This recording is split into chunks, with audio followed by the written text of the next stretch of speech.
Members, and good afternoon to the public as well. I will call to order. The Committee on Jobs and Economic Development is Wednesday, March 1st. Just as housekeeping, thank you so much for your patience. As you saw, that we did go over time on the floor today.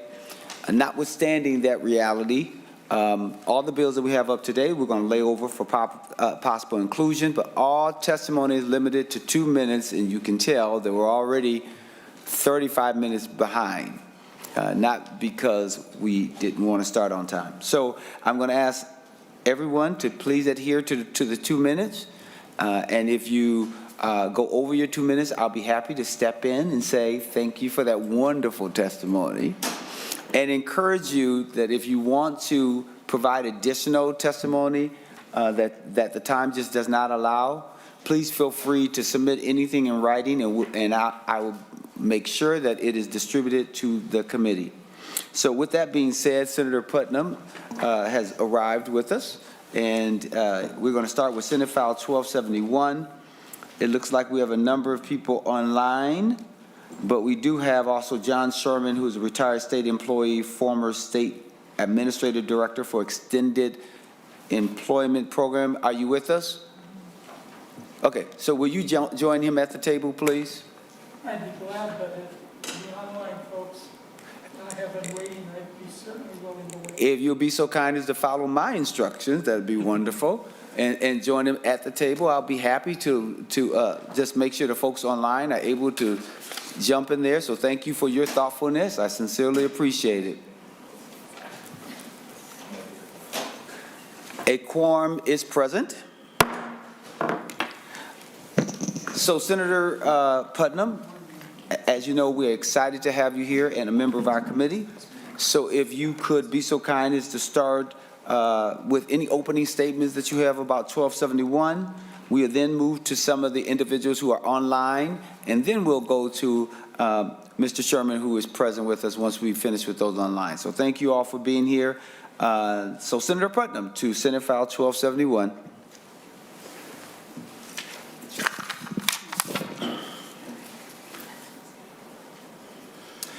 Thank you very much, Mr. Chair, for hearing this bill and giving us an opportunity to talk about something that's incredibly important. Given our concerns for time, I'm going to be as expeditious as I possibly can be. Mr. President, members, a couple years ago, I was at a place called Wacosa in St. Cloud. And it's a place that does extended education work with folks with disabilities. And the conversations I had with every individual client there always began and ended with concern for the people who worked with them. And I talked to a client and say, "Oh, how you doing?" "I'm doing fine, but I really worry about the person who works with me, because that person doesn't get paid enough, isn't taken care of, and we don't have opportunities for these folks to expand their careers." Too often, members, we see that care careers are treated not as professionals, but as people who are compensated merely by their sacrifice. We all know that's inadequate and inappropriate. So what we have before us today is a very simple bill. Although the math is a little bit complicated, I'm going to ask Ms. Nolder at one point to kind of help us with that a little bit. But the bill does two things, basically. There's a 3% increase in the provider rate, and it also then indexes that increase to inflation. Now, the way the money works out, this is, as I understand it, about a $5 million additional appropriation to the amount that is typically already given over the span of 2 years. And those resources, what they're going to do is they're going to help us pay people who work with people with disabilities. They're going to help us support those people in that work. They're going to help us make sure that there are enough people doing that work. And so, Mr. Chair, members, in essence, that's the nature of this bill. Thank you, Senator Putnam.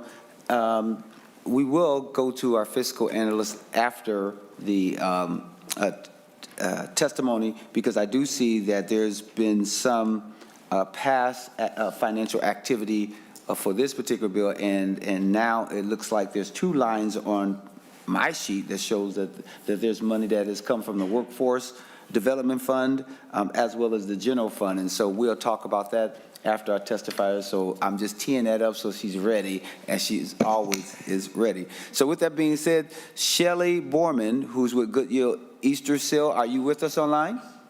Yes, I am, Mr. Chair. Thank you. So thank you and welcome to the committee. What I'd like for you to do, if you'd be so kind as to state your name for the record, and then also who you're with, and provide us your 2 minutes of testimony. Thank you again, and welcome to the committee. Thank you. I am Shelley Borman, Workforce Development Manager with Goodwill Easter Seals in Wilmer. First, thank you to Senator Putnam for being the chief author of the bill, and to the co-authors in the room, Senator Gustafson, Senator Pratt, and Senator Mohammed. We greatly appreciate it. I oversee the Extended Employment Program for Goodwill and have since 2016. Goodwill currently serves 131 participants in EE in areas that extend from Elk River, St. Cloud, Wilmer, Hutchinson, Mankato, Rochester, and the entire metro area with staff across 4 teams. I am also here as a legislative representative for MORE, the Minnesota Organization of Habilitation and Rehabilitation. MORE is a collective voice of over 100 providers throughout the state working to ensure people with disabilities are able to live engaging lives in their community. MORE EE is made up of 27 MORE members working to ensure people with disabilities are able to obtain and maintain stable employment. EE is a pay-for-performance program that funds agencies across the state to support persons with disabilities who work, most of them at individual jobs, at or above minimum wage. They are taxpayers, and especially now in the workforce shortage, all of the jobs persons do are important in their communities. At Goodwill alone, our contract provided support to individuals who worked 98,708 hours in their communities last fiscal year. The funding has not increased since 2017. As you know, inflation has increased drastically, especially since 2020, and with that, we have seen wages increase. As social service agencies, we are asking for an increase to help us retain our high-quality staff to provide these services. I'm asking you to support SF 1271 that will give agencies an increase in funding and also the annual inflation adjuster to help us continue to provide high-quality service and support to persons with disabilities who are working in all our communities. I know everyone we work with are proud of the jobs they have. They are taxpayers. They are contributing members in all of their communities and in all of our society. Thank you so very much. That was perfect timing there. I appreciate your testimony. Any questions for Ms. Borman? Seeing none, we'll now go to Nancy Betts, who's from Wacosa, and she's also appearing with us by Zoom. Are you there, Ms. Betts? I am. Nancy Betts here with Corey Mueller. And I'd like... Go forward. Thank you. Thank you, Mr. Chair. I'd like to thank Senator Putnam as chief author of the bill and a fantastic Wacosa friend. We also want to thank Senator Gustafson, Senator Pratt, and Senator Mohammed for co-authoring the bill. Wacosa has been an extended employment provider in central Minnesota for more than 25 years, helping over 100 people find and maintain employment in their community. Providers like us are experiencing the skill sets that it takes to support people with disabilities in competitive employment are vast and varied and take time to develop so that they can match the needs of the people we serve in order to create long-term successful employment outcomes. In the last few years, we've lost qualified staff members because our payment structures can no longer compete with the for-profit market rates and inflation. This has resulted in people losing their jobs, ending up on waiting lists without supports, and more importantly, employers without good employees. The extended employment pay for performance model is only successful when our payment rate can cover the actual costs of services. One such success story is Corey's, and I would like to introduce to you Corey Mueller, and he can tell you his experience with the extended employment program. Thank you for supporting SF 1271. Welcome, I am Corey. Corey Mueller, and I have worked at St. John's University for 23 years, doing many different tasks. If it wasn't for Wacosa staff, I wouldn't have my job here. Wacosa helped me get my full-time employment. I love my job, Wacosa staff are always here to support me and my work. Having my job makes it possible for me to go shopping and pay bills. Please fund this bill so I can continue to be successfully employed in my community. Thank you for your time today. Thank you so much. Thank you. And thank you for being here with us. Any questions for Ms. Betts or even Corey Mueller? Seeing none, thank you so much for your testimony. Tammy Reuter, who's with MRCI from Mankato. If you will state your name for the record and give us your 2 minutes worth of testimony. Welcome to the committee. Thank you, Mr. Chair. And I am joined today, Mr. Chair, by Darren Thornburg and Alexa Swindle of Novella of Mankato as well. Go forward. Thank you. In 2018, MRCI supported 327 individuals in supported programming with an average wage of $9.58 per hour. In 2018, MRCI supported 400 individuals, an increase of 28%, who earned an average wage of $13.83 per hour, which was a 48% increase in 2018. Our supported employment programming at MRCI is primarily located in southern Minnesota and the southern metro communities. Overall, MRCI is proud to support the accomplishments of our clients and share their success stories. We realize these successes are also possible because we have a very mission-focused staff, one of which we hope to introduce you to today as well. We are here today to collectively ask the support of Senate File 1271. And I'd like to introduce you to Alexa Swindle, who's the owner and supervisor of our client, Darren Thornburg, here at Novella, where we are testifying from today. Darren has been working here and loves his job. He had a previous job as a single site contract, but it is here that Darren is employed by a great small business employer in Mankato, Minnesota. In addition to being a great employee, Darren speaks with others who have disabilities about being employed. Alexa relies on MRCI staff Becky Burnham as a resource. The three of them work through internal and external staffing, the community dynamics, but overall are a great team to help Darren maintain his employment. They are each other's resources. I'd like to now introduce Darren.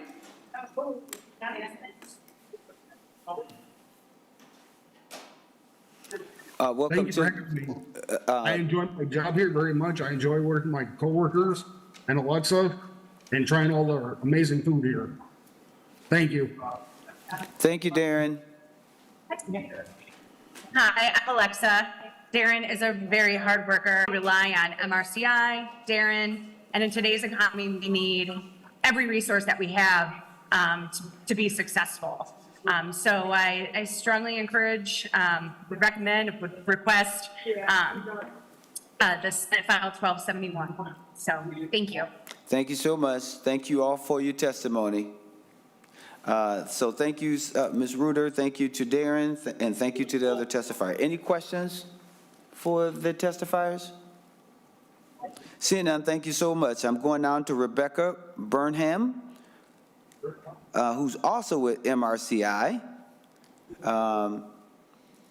Rebecca, are you with us, Ms. Burnham? You could just say if you have anything you can say. Hi, my name is Becky Burnham. So I actually work with Darren, and I helped him get the job here at Novell. He loves this job every single time I come in and see him. He just has a huge smile on his face, and I just enjoy being able to create these relationships with our employers and support Darren in what he loves to do. So, thank you. Thank you so much. Any questions for Ms. Burnham? Seeing none, Darren Thornburg. Oh, that was Darren, okay. And Alexa already done. And Alexa, all right. Thank you so much, and I think that we got everyone up there that we were supposed to. So now we would turn to John Sherman, who's with us in person. Mr. Sherman, thank you and welcome to the committee. Identify yourself for the record and who you're with, and give us your 2 minutes of testimony. Thanks again, welcome. Thank you, Mr. Chair, Senator. My name is John Shannon. I am a private citizen, retired state employee, and the executive director when I retired of the extended employment program. I spent closer to 30 years in various forms of evaluation, effectiveness, and efficiency, and studying the economics of this program, which you've seen the outcomes.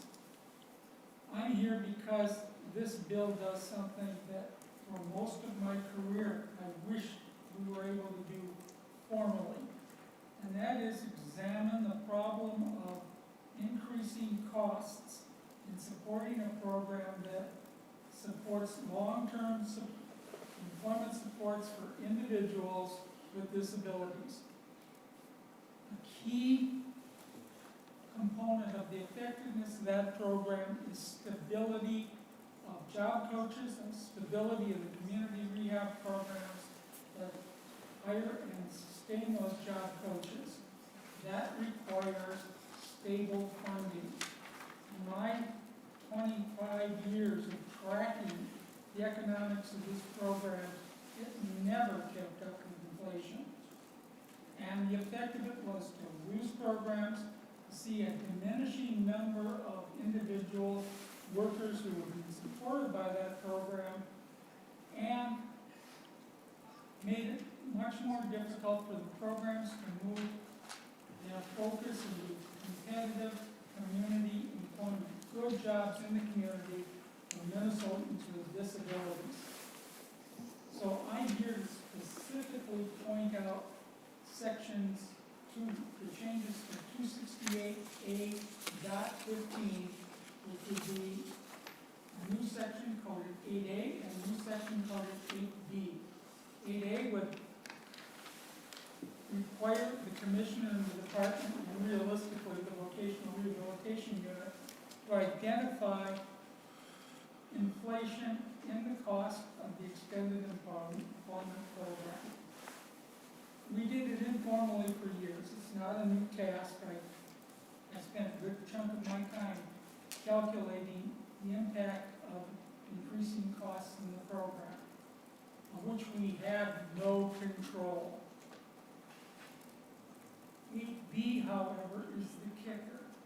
This requires management and budget to submit a change request under 16A, the governor's budget bill, essentially, that would bring to the legislature the actual costs, honest costs of funding inflation to maintain program stability.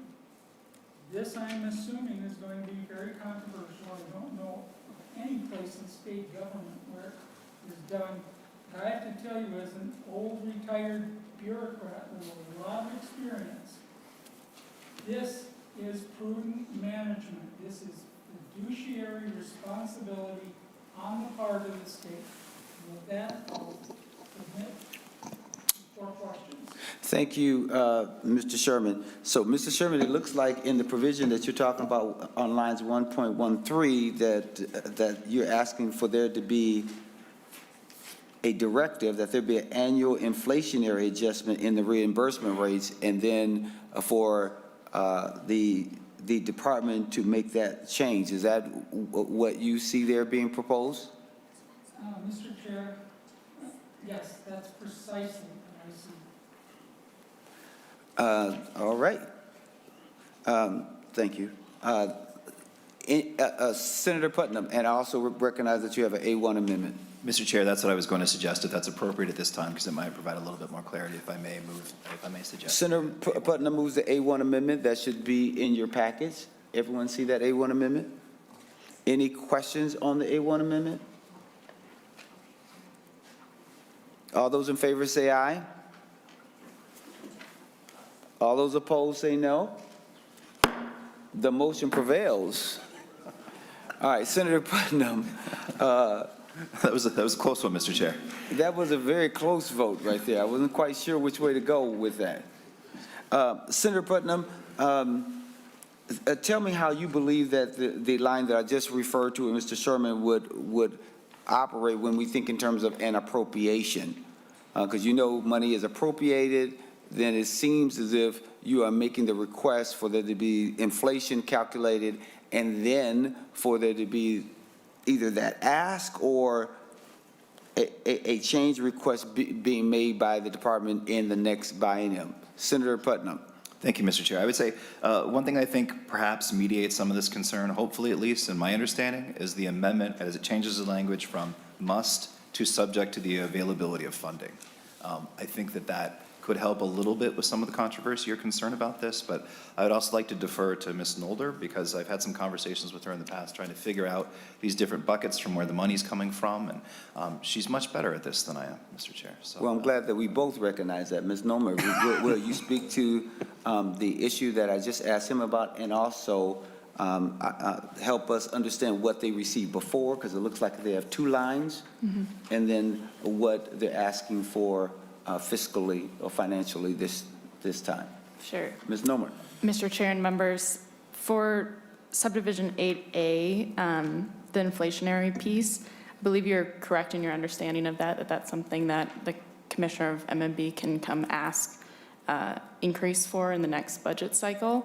And as Senator Putnam stated, that the shall part of paragraph A, I think helps alleviate some of the, it doesn't necessarily require it to be included. And then for the appropriation base, so there's two appropriations to extended employment services, one from the general fund. The current base is about 8.99 million each year, and this Senate File 1271 is proposing a total of 11.495 million a year, which would be a 2.5 million increase or 5 million over the base, and that's an ongoing increase. And then the second appropriation is from the Workforce Development Fund. The current base is at 6.83 million per year, and this bill in paragraph B on page 2, line 3, is just maintaining that base ongoing, so it's not an increase from the Workforce Development Fund. Thank you. We appreciate that.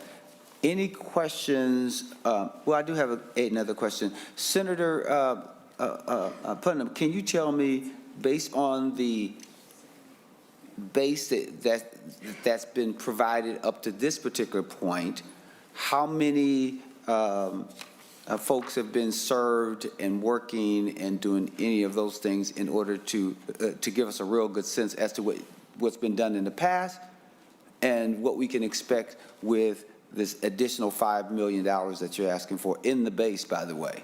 Certainly, Mr. Chair. My understanding is that there's typically a kind of projection or an idea of the number of folks who are going to be served by this, and that projection has changed in the past year or two, which creates some of our needs for extra resources here to fill that gap. But in terms of the actual numbers of individuals who are going to be increasingly served by this,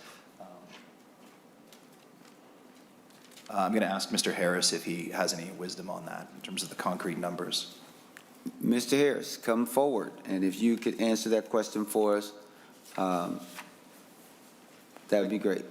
Thank you, Mr. Chair. Shep Harris with Frederickson and Byron on behalf of the Minnesota Organization. And if you'd be so kind, Mr. Mayor and Shep Harris, if you'd get right into the mic. Yes, sir. We need to hear you. Thank you, Mr. Chair.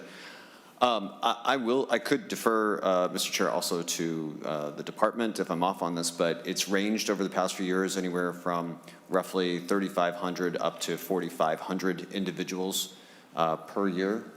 I'll defer to the deed if I'm wrong on that, but it's varied over the past couple of years, partially because of COVID in terms of who's been served and who has not. Thank you, Mr. Chair. Any additional questions? Seeing none, if you could give us any closing comments before we lay Senate File 1271 on the table for possible inclusion. Thank you, Mr. Chair, and thank you, members. And I also want to thank our co-authors who have helped us with this work, because it's important and it matters to a lot of people. So I'd like to thank Senators Gustafson, Pratt, Mohammed, and Anderson, who have all signed on to help us with this effort. But also, just very briefly, if I can, I've been hanging out with folks at Wacosa for a little bit, and a couple months ago, I got to go see them put on a play. It was a play that they had worked on for months. And the individuals who worked on that play with the clients oftentimes did it on their own spare time because they care. The play was beautiful. Mr. Chair, we could have seen it. It was awesome. And the looks on the faces of the individuals who participated in it was beautiful.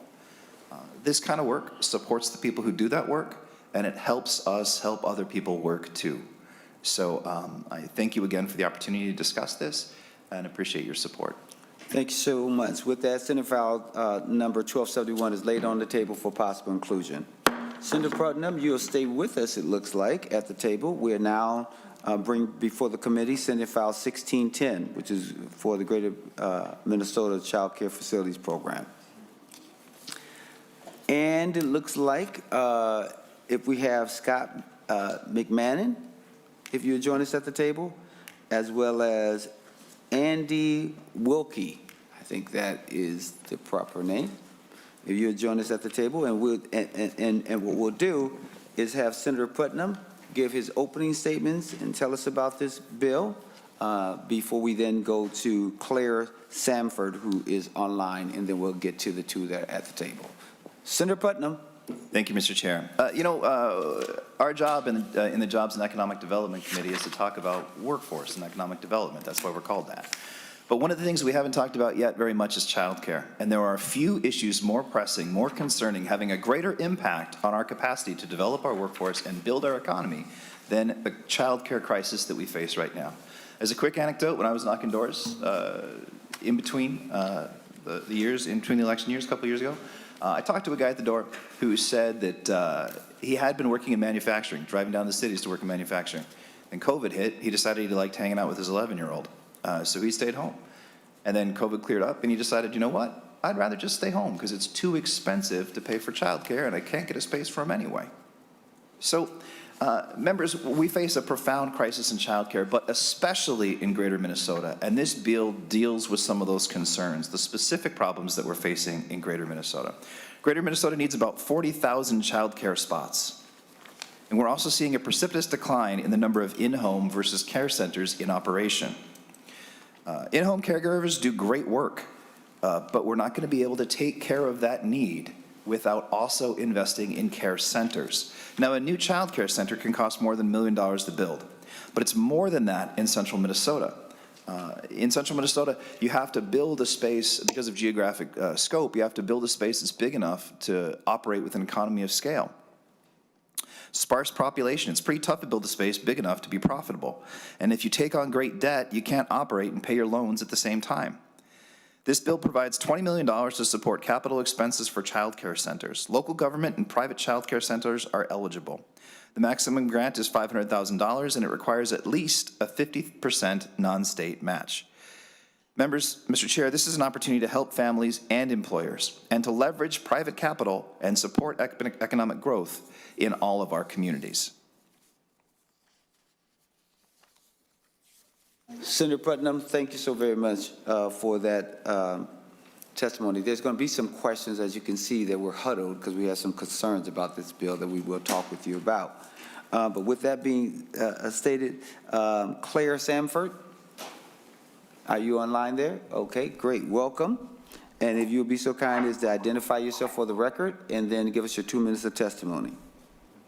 Thank you so much, Mr. Chair and members. My name is Claire Sanford, and I am the Government Relations Chair on the board of the Minnesota Child Care Association, or MCCA. MCCA is a statewide nonprofit association representing licensed child care centers. And I urge you, if you take nothing else, please say child care instead of daycare, because days take care of themselves, but we take care of and educate children. I'm pleased to be here in support of SF 1610 on behalf of all of our providers in Greater Minnesota and the many more who would like to be there. Existing providers are contacted on a weekly basis and asked to expand in Greater Minnesota communities. Each opportunity is studied and the answer is always the same. We can't make the numbers work. It comes down to facility and operational costs. On the operational side, a certain population density is necessary to make our programs work. High-income families have the means to access childcare, but too often middle and low-income families do not. So since we need that density, providers can't expand, and then no one has childcare, no matter their income level. On the capital side, facilities are our biggest expense after labor. Our facilities must be purpose-built or renovated to serve young children. We are not elementary school light. We need more and closer bathrooms, changing facilities, and environments that support sight and sound supervision at all times. We have to move walls. We can't have oddly shaped rooms. A 2-year-old has very different supervision needs than a 10-year-old for safety reasons. And we all know how real estate works. You're paying facility costs over a long time horizon and passing those costs on to families. SF 1610 would help providers subsidize those facility costs so that tuition for families can be kept lower and compensation for early educators can be higher. I have personal knowledge of Greater Minnesota projects that have fallen apart because in the end, the facility costs just can't get low enough. Providers say that with those capital costs and local families' inability to pay for services, the only way to make the numbers work would be to pay poverty wages, and this is not poverty wage work. The childcare field has long struggled with a broken economic model where parents can't pay more, but providers can't make less. We pay parking lot attendants more to watch cars in our country than we do those who care for and educate our children. It doesn't seem like true economic development to me if childcare is provided so some families can go to work, but those providing the childcare can't support their own families. And Ms. Stanford, if you would wrap up, and I would encourage you, if there's more that you want to say, you can certainly send us something in writing and I'll distribute it to the committee. So your final words? Mr. Chair, I'm happy to wrap up. SF 1610 is a piece of the overall puzzle. I urge you to pass increased investments in childcare assistance and early learning scholarships on the operational side, but this bill would empower local communities and providers on the facility side. Thank you very much. Thank you so very much. With that, any questions for Ms. Stanford? Seeing none, Scott McMahon from Greater Minnesota Partnership. Welcome to the committee. State your name for the record, who you're with, and give us your 2 minutes of testimony. Great. Thank you, Mr. Chair. Members of the committee, thank you for the opportunity to testify today. My name is Scott McMahon with the Greater Minnesota Partnership. I am editing my comments on the fly. I will keep it under 2 minutes, and I will submit my full testimony when I get the opportunity. I'm here today to speak in support of Senate File 1610, which will provide the funding for Greater Minnesota Child Care Facilities Grant Program, which was established at DEED in 2020, but has yet to receive any funding. With unemployment at historically low rates, it is becoming increasingly necessary for employers to look beyond their community when hiring new employees. Unfortunately, our lack of child care has become a top reason why our job openings go unfilled. Without child care, workers won't relocate to our communities. A recent survey of economic development directors in Greater Minnesota shows that depending on the region, 40 to 60% of EDA directors are hearing weekly from employers, and 20 to 30 are hearing monthly. So what's driving our 42,000 childcare slot shortage? Historically, Greater Minnesota has relied on in-home family care for our care needs.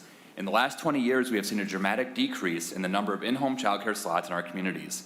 Between 2000 and 2020, we saw 35,000 in-home childcare slots disappear. We saw a moderate increase of 15,000 childcare center slots, but the majority of our 42,000 childcare slot deficit is a result of our in-home providers leaving the marketplace. At the same time, we saw a similar exodus of in-home providers leave in the metro, but that was offset almost entirely by new childcare centers coming in the market here. So why aren't we seeing childcare centers open the same rate in Greater Minnesota? As Ms. Sanford testified, it's an economy scale issue. We are too sparsely populated to have the demand for a childcare center big enough to be able to cash flow. In 2020, the Department of Human Services created a cost model to determine under what circumstances a childcare center can succeed. DHS's conclusion was that outside of large metropolitan areas, childcare centers simply are not sustainable. This brings us to today and the request contained in Senate File 1610. We know that we will continue to lose our in-home care providers, and we know that except in large metropolitan areas, childcare centers are not economically feasible. We need to find a way to build childcare centers in our smaller communities to address our workforce needs, and this grant program will allow us to do just that. Thank you, Mr. McMahon. So if you have some additional things that you'd like for us to know, please feel free, as I made the invitation earlier, to submit us something in writing.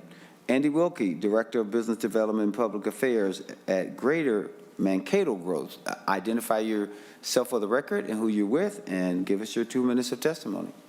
Thank you, Mr. Chair, members of the committee. My name is Andy Wilkie, Director of Business Development and Public Affairs at Greater Mankato Growth, the Chamber of Commerce and Economic Development Organization serving more than 900 members in the Greater Mankato area. Thank you for the opportunity to testify today. A little about Greater Mankato. Our labor watershed draws more than 300,000 workers from the area that includes 22 counties. We have the highest retail rate of spending per capita, with more than 25,000 college students, and we are home to the green scene. More soybeans are processed in Mankato than any other city in North America. In addition to our work as a Chamber of Commerce, we're part of a public-private partnership called the Regional Economic Development Alliance. It includes 5 cities and 2 counties within our MSA. 15 years ago, we did not talk much about child care. Today, it has become a key aspect of our work. The Center for Rural Policy and Development published a report in September of 2022, and an opening line of that report is powerful. Child care has been on a downward spiral for 20 years and is the main factor in exacerbating the growing worker shortage. 20 years ago, in Blue Ridge County, there were 180 in-home child care providers. Today, there are 80. 180 to 80 in 20 years. This is consistent with state trends. Greater Minnesota has half the in-home family child care capacity it did in 2000. Child care centers have their own challenges. A report by Minnesota DHS concluded the current way of doing business for child care centers is not financially sustainable anywhere in the state except large metro areas. To the proposal before us today, urgent creative solutions are needed to help address the significant challenges Greater Minnesota is experiencing with child care. At the very least, failing to address our child care needs in Greater Minnesota will impact our future economic growth and vitality. Of greater concern, lack of high-quality child care will impact those we value most, our children. Thank you to Senator Putnam for chief authoring Senate File 1610, 1611, and 1612. We urge you to support these proposals. Thank you so much. Any questions for the testifier? Seeing none, we will, thank you. We'll go to Ann Swagger. Oh, I'm way off, aren't you? Okay, if you identify yourself for the record and who you with and provide your testimony. Absolutely. Thank you, Chair. And members of the committee, thank you for having me here today. For the record, my name is Ann Schwagel, rhymes with bagel. And I am here to testify in support of Senator Putnam's bill, Senate File 1610, as the Vice President of Minnesota Farmers Union. My family farms in Big Stone County in western Minnesota, where my husband and I raise grain crops, a few livestock, and 2 young children. In my sparsely populated, aging rural community, accessing childcare has been a battle for our young family. We had our first child shortly after we returned home to begin transitioning into the family farming operation. It was the dream of my husband and I to sit down roots and start a family in rural Minnesota, to develop a deep sense of community, and to start our own business in agriculture. For the first year and a half of staying home with our daughter, the needs of our burgeoning farm business made it clear that we needed regular, reliable childcare for her. For months, we struggled to find adequate childcare. We were told that we would have had to start looking for and putting ourselves on wait lists for childcare centers while we were still pregnant, if not earlier. Thankfully, we found an in-home option for childcare for our then toddler, but it required a 36-mile round trip drive twice a day to deliver her and pick her up. We have since found stable childcare since then, much closer to our home for our 2 children, who are now growing into early elementary schoolers. However, this winter we were notified that we will no longer be able to access childcare during the upcoming summer to make room for children who can attend that center year-round, leading us to scramble again for childcare. My story is not unique in rural Minnesota. According to the Big Stone County Commissioner's Office, Big Stone County has a 2% unemployment rate. Furthermore, according to their office, one of the biggest impediments to economic development is a lack of accessible childcare. It is difficult, if not impossible, to raise a family and work at the same time without access to childcare. The local elevators and hospitals continue to run ads in local newspapers looking for folks to fill good-paying jobs that you could raise a family on, but for lack of childcare and quality housing in the area. Legislation like Senate File 1610 will address shortfalls by accessing childcare by offering grant funds to local governments in rural Minnesota to expand capacity at childcare facilities around the state. I urge the community members to support Senate File 1610 before you to increase access to quality childcare options in our rural communities. All right, any questions for the testifier? All right, none. Senator Putnam, I noticed that on line 1.9, this says capital grants for constructing a building. Can you tell me what interaction, if any, that you've had with the Capital Investments Committee? Mr. Chair, I have not been there yet. You've had none? No, I've had conversations with the chair of the Capital Committee, but we have not gone in that direction as of yet. So should this bill be going to capital investments? Because I know that there's an operational side and then there's a capital side. Sure. Senator Putnam. Mr. Chair, yeah, I think that it probably should move on to capital investment. That's my instinct, Mr. Chair. I agree. Any other questions? Senator Hurd, will you move that Senate File 1610 be recommended to pass and re-referred to capital investments? So moved, Mr. Chair. All those in favor say aye. Aye. All those opposed say no. The motion prevails.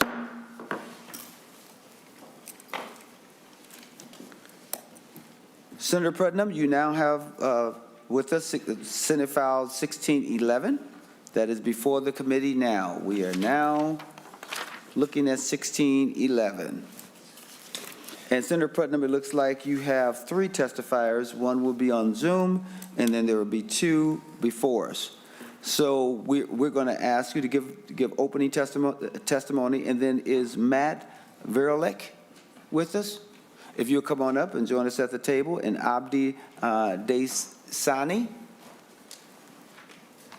If you would join us at the table, and what we'll do is go from the opening statements of Senator Putnam, and then we'll go online to Missy Okinson, and then that way, and then we'll come back to the 2 testifiers here before us. Senator Putnam, to Senate File 1611. Thank you, Mr. Chair. We've talked a little bit about the capital concerns and needing spaces for childcare, but we also need people to work in them. One of the reasons why we have such a crisis in childcare facilities is because of the workforce shortage faced by the childcare industries. Our friends at the Initiative Foundation, at least in central Minnesota, have done tremendous work on this one dimension of our childcare needs right now. I'm sure Mr. Verlick can go into further detail, but one quick anecdote I'd like to tell you is that we started a program at St. Cloud Community Technical College where there is a certificate granting program for people to go into childcare. So you can come straight out of high school. You do, I think it's a 16-month or a 12-month program. You do it for free because of the resources that have been supplied to the Initiative Foundation. This is an opportunity to get people educated, committed, and to understand the professional components of doing childcare. It is a tremendously successful program, and it's a program we've supported in the past by supporting the Initiative Foundations. Senate File 1611 does a couple quick things. It provides $6 million to the 6 Initiative Foundations to continue to address the child care shortages. And here's some different ways they can spend the money. The first, they can facilitate community-based planning to address local shortages. One of the things we know in Greater Minnesota is that a lot of our concerns with child care are very particular to our communities. So keeping these decisions as local as possible is a really important thing. 2, to leverage the private sector to help with child care needs. There are incredible opportunities for relationships between private business and government to help facilitate child care opportunities. I can tell you a couple stories about those if you'd like to hear those in a moment too. And then last, to provide training and technical support for people who are in those businesses. Now this work has already begun, and we're building on our strength. Last biennium, this committee granted the Initiative Foundation $3 million to do this work. Now, despite the great strides made, the problem persists. We can imagine both how much worse it would have been without the Initiative Foundation and how much better it can be if we increase their funding.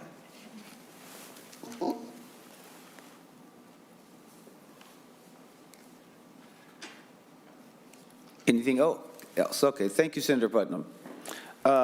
We will now go to Missy Okinson, who's with Northwest Minnesota Foundation. If you identify yourself for the record and who you're with, and give us your 2 minutes of testimony. Welcome to the committee.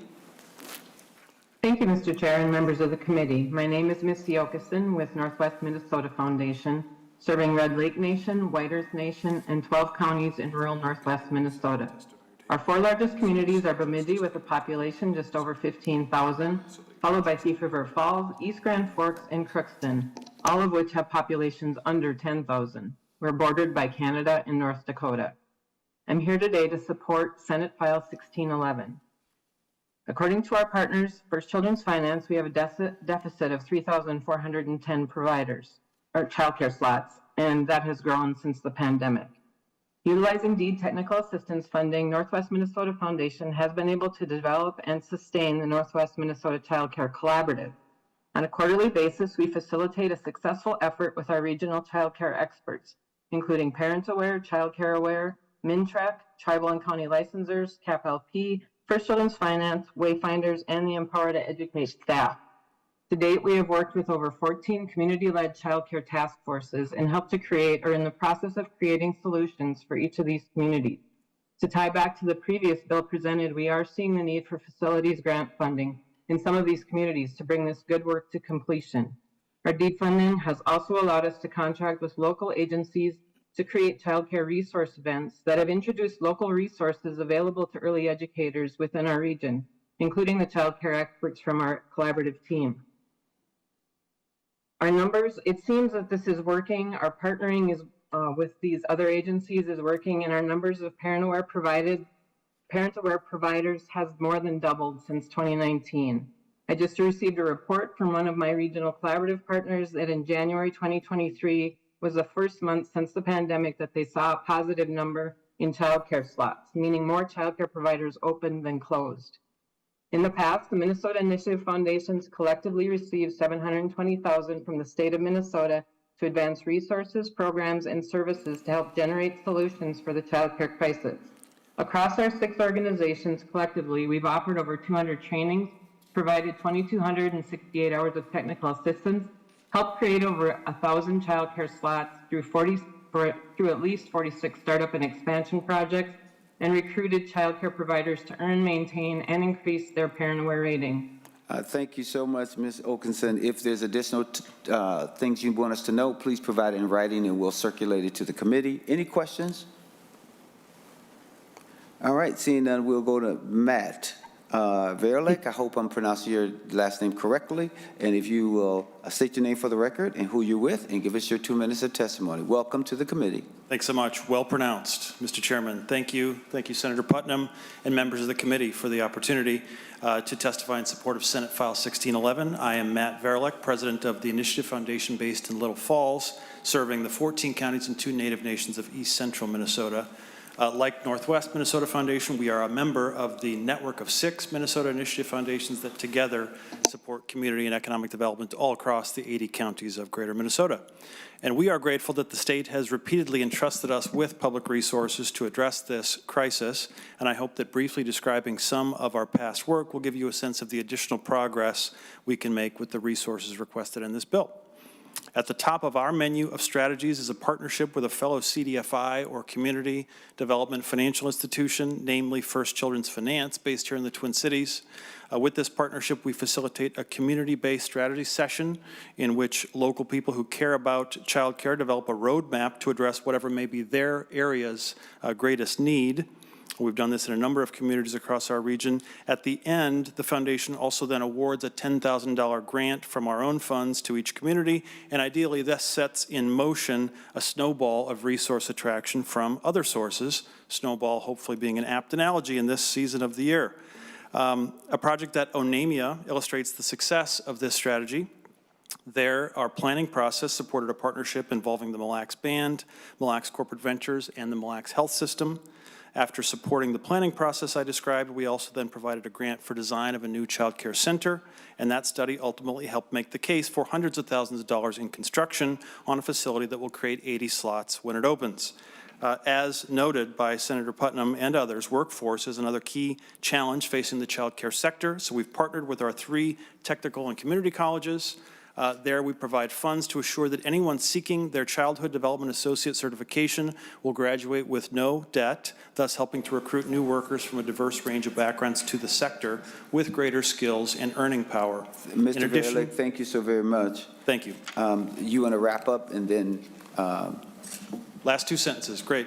Our higher ed partners are also moving towards offering multilingual and culturally tailored trainings, and so this funding would help us continue and expand that work with your support. Thank you very much. Thank you.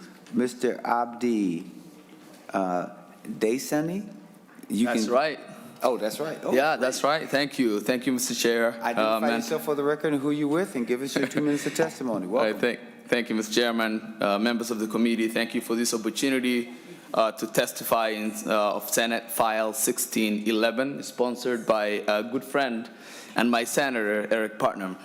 My name is Abdi Daisani. I am the owner and manager of Blooming Kids Child Care Center, a multicultural, center-based child care which serves working families in Stearns, Benton, and Shelburne County in central Minnesota. As many of the testifiers summed up the challenges that child care are facing, this long-running crisis in child care sectors in our state was exacerbated by the COVID-19. Our early care, both center-based and in-home child care, faced many challenges, including closures, increased cost of operations, and stagnant income potential. Even though there is no easy fix to these issues, we know quality, accessible, and affordable child care is essential to have fully workforce participation. It's also an economic solution for women and low-income families, a way out of poverty. There is a key essential to achieving quality programs: investment. We need to invest in child care providers across our state so they can build their capacity and increase the quality of their programs. Well-trained early childhood professionals are able to support our children the best way possible. They will know better how to respond to children of all needs and abilities. They will offer learning opportunities and interactions needed to prepare our children for school. And they will do so while providing the care and safety that eases parents' mind while they are at work. Mr. Chair, members of the committee, I'm here today as a child care provider to support this bill and my friends at the Initiative Foundation and their partners.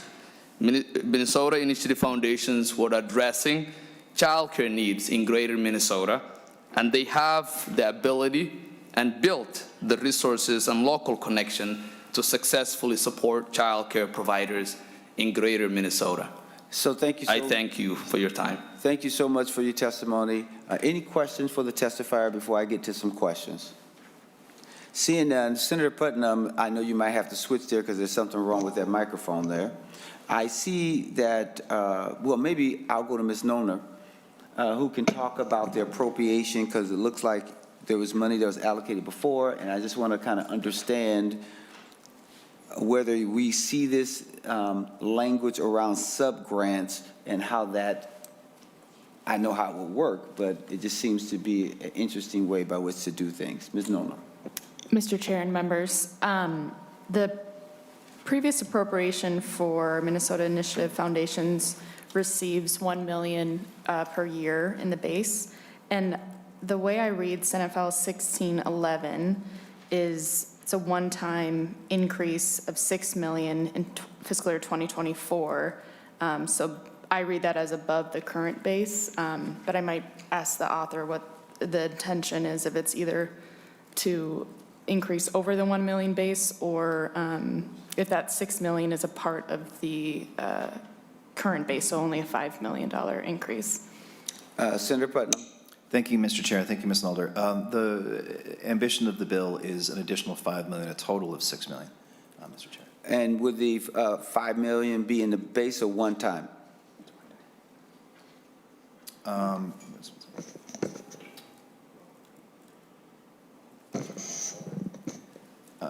Mr. Chair, there's hope for ongoing funding, but I think at this point, this would be a one-time appropriation. And Senator Putnam, it appears that there seems to be a lot of discussion about supporting child care providers, and you also have some language on 2.3 that talks about recruit child care programs to participate in Parent Aware. That's something that usually goes through education and not necessarily through us. So can you speak more about why in the job committee that you would want us to look at recruiting children or individuals to participate in Parent Aware? Thank you, Mr. Chair. My understanding, and Mr. Verla can perhaps bring a little bit more insight to this than I can, but my understanding is that this is to facilitate those businesses to achieve their credentialing. So Parent Aware is a kind of, this is a good, certified as a reputable childcare center. This, I think, is to enable those individual businesses to do their business by getting the certification that helps them do it properly. Mr. Verla. Any other questions for Senator Putnam? Senator Putnam, have you had any conversation with the Education Committee regarding this bill? I have not, Mr. Chair. Senator Nelson. Thank you, Mr. Chair. If I can just add a few comments to this, and one, I want to, I appreciate the fact that we have 3 of these bills today that are looking at the child care crisis. And just to Parent Aware, that is the organization that Minnesota has tasked with helping parents determine the child care settings that will help prepare their young child for kindergarten. So Parent Aware is something actually we started in the legislature with the MELF bill, Minnesota Early Learning Foundation bill, back in 2011. And it's proven so highly successful that now other states are also doing the Minnesota model, using these high-quality early learning scholarships, which does come through the Education Committee. When I was chair, I think it was $70 million worth of those higher targeted early learning scholarships. But the Parent Aware piece does get to what Senator Putnam said, which is the training to make sure that we have the providers who are trained and have the skills and abilities to help Minnesota children be kindergarten ready when they get to kindergarten. And my personal opinion is anytime we use state taxpayer dollars for childcare, I think it behooves us to make sure that that childcare is actually preparing kids to be successful when they get into kindergarten. That's just my little editorial comment. Thank you, Mr. Chair. Thank you. And before I get to Senator Gustafson, can you also help me understand what is the Community Solution Action Plan? What is that? That is on line 1.15 to 1.16. I believe that may refer to the community-based strategy planning process that I was describing in my testimony, where we get together interested parties, businesses, educators, et cetera, who want to solve this issue, and in partnership with First Children's Finance, help them to identify a set of actions that they could take that is tailored to their situation, and then provide that grant funding to enact it, and then hopefully attract other resources as well. I think it's just to illustrate the idea that it's not a one-fits-all strategy on this issue that certainly does affect every place, but the solutions are unique to the locale. Senator Putnam? If I may, Mr. Chair, just an example of some of this work in concrete terms. There's a business called IRT in the St. Cloud area, and what they did is they wanted to build daycare as part of their business and offer it as an incentive to employment. And I toured a little while ago. It's amazing. The business sort of took on a space next to them, and they converted it into daycare. And it's fantastic to see all of these parents who work in this building have lunch with their kids every day. That's the kind of problem solving. How can we do this? I've talked to lots of businesses who want to do that. And it's a brilliant, wonderful opportunity. That's the kind of planning that Mr. Verla can help with as part of the Initiative Foundation with the use of some of these resources. Senator Putnam, it seemed, so it looks like the new language that's in 1611 seems to be not initially, unless someone tells me, a part of the $1 million that's currently in the base, as far as the things that one must do, right? Okay, let me ask it a different way. Currently, there's $1 million in the base. Can you tell me what you are now asking for from us that would justify $5 million more dollars that doesn't seem to directly enlarge the footprint of child care workers in greater Minnesota, but seems to provide technical assistance. And if it's just for technical assistance, although I see these other things about facilitating groups and coming together, how many businesses do you anticipate providing training and technical assistance to those Child Care businesses in this area, in this target area? Mr. Chairman, if I may, the current funding that we're operating on under this program, and the intention, I believe, is to continue and expand the same kind of work, so not radically different work, but is about $3 million, which is split across the 6 initiative foundations, and this would indeed double it, so it would allow for an increase in scale. In a piece of my testimony that I scratched out for time, I noted that we've done our planning processes in Greater St. Cloud, Long Prairie, Staples, Brainerd Lakes, Moore, Little Falls, and then 4 of the counties as well, but we serve 14 counties, and the need just so vastly exceeds the resources available that our hope was that with a doubling of funding, we could indeed continue and reach more of that unmet need.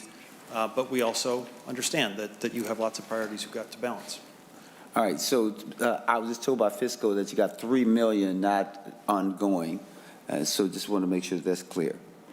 Any other questions before we lay this bill over for possible inclusion? Senator Gustafson, you were on my list. I'm sorry that I missed you. Sorry to take so long there. That's okay, Mr. Chair. Thank you very much. I just wanted to say that these bills were very timely. Just today, I got a message from one of my constituents that just said, can you reach out to your respective leaders and push hard for more investment in child care and early learning this session?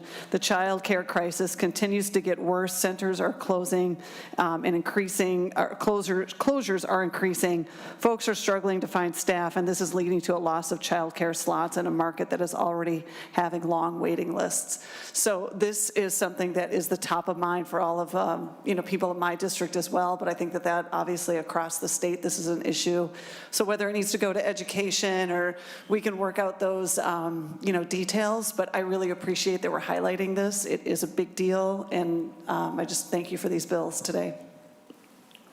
Senator Nelson. Thank you, Mr. Chair. And just to add some more comments to your questions and about if the bill needs to go to education or not. In the past, certainly those scholarships, those high targeted quality early learning scholarships do go through education. I've authored this bill before. I see the language. It's been very highly successful, Mr. Chair. And just to give you a little bit more background on that. So in the rural areas, this legislation, this bill, would allow the communities to come together, determine what's needed. But the big part of this, twofold that I haven't heard talked about yet today, is one, training of the child care workers, and then secondly, in line 1.18 through 1.21, as you know, the child care business is run on a very tight shoestring, and sometimes it's moms who've not been in business before. And one of the great things that the Minnesota Initiative Foundations do is they provide that technical training to help, oftentimes moms, but help Minnesotans start the high-quality early learning business. And then also, if you look at the last part of the bill, 2.3 to 2.9, it actually helps get those child care programs to participate in Parent Aware. It is quite a lengthy process, but it's a successful training. And so it truly is a bill that will really help with those child care deserts that we see often, as our testifiers noted earlier. The finances aren't there for child care in the rural areas.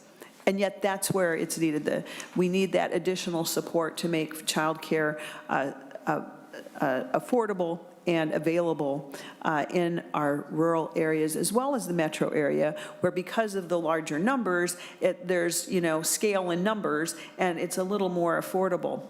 But we cannot leave our rural children out, and we cannot leave out rural Minnesota moms and dads who want to go to work. So I thank you for holding the hearing. I thank Senator Putnam for carrying the bill.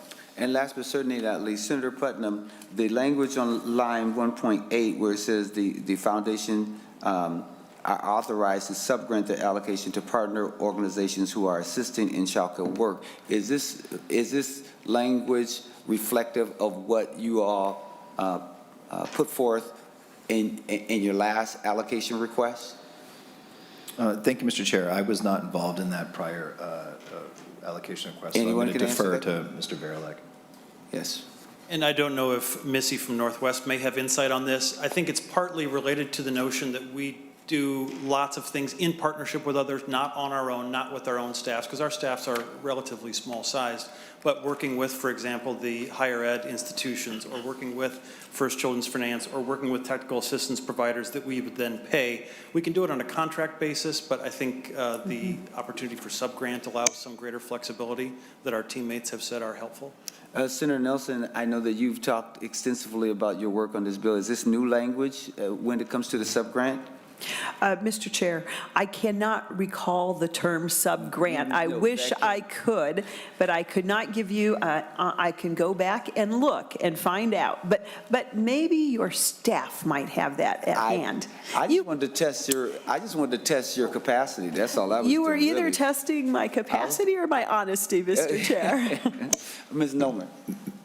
Mr. Chair and members, in the 2021 language, the Minnesota Initiative Foundation's language is very similar to this bill, but lines 1.8 to 1.9, the subgrant language was not included in the 2021 language. So Senator Putnam, it appears that language wasn't there, and so now we have it. Senator Putnam. Mr. Chair, thank you for that, and thank you, Ms. Nolder, for your research and your sleuthing. Mr. McMahon is willing to discuss the nature and rationale for that change, if that's acceptable. Mr. Welcome back, Mr. McMahon. To that, Chair, thank you. To that specific issue. Yeah. As a reminder, Scott McMahon, a Greater Minnesota Partnership. So this was in response to some issues we ran into in the current biennium, trying to work through the grants with DEED.